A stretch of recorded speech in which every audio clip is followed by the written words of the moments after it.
রাজ্যের স্বাস্থ্য চিকিৎসা পরিষেবার দ্রুত উন্নতি ঘটছে। 221 কোটি টাকা ব্যয়ে বিশ্রামগঞ্জে তৈরি হচ্ছে একটি নেশা মুক্তি কেন্দ্র। এছাড়া 192 কোটি টাকা ব্যয়ে মাদার অ্যান্ড চাইল্ডের জন্য চলছে 270 শয্যা বিশিষ্ট একটি নতুন হাসপাতালের নির্মাণ।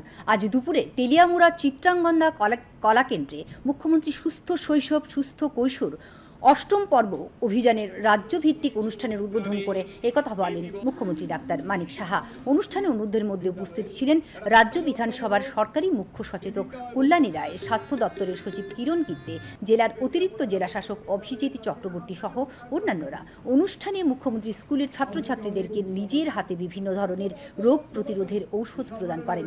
এছাড়া বিশেষ কৃতিত্বের জন্য সিভিল ডিফেন্সের কর্মীদের পুরস্কৃতও করেন মুখ্যমন্ত্রী।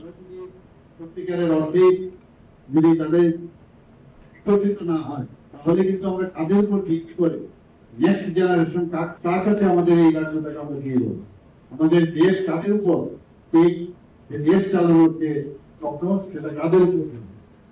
তো এদের যে সার্বিক উন্নয়ন, সেই কারণে আমাদের রাজ্য সরকার এই ডিসিশন নিয়েছে যে এই ধরনের যদি আমরা কার্যক্রম করি তাহলে যে ডেফিসিয়েন্সি গুলো থাকে বা বিভিন্ন সংক্রমণ যেগুলো তাকে হয় তার থেকে বাঁচতে পারবো এবং সুস্থভাবে তারা পড়াশোনার ক্ষেত্রে, রোগ চিন্তা ভাবনার ক্ষেত্রেও সেটা করতে হবে।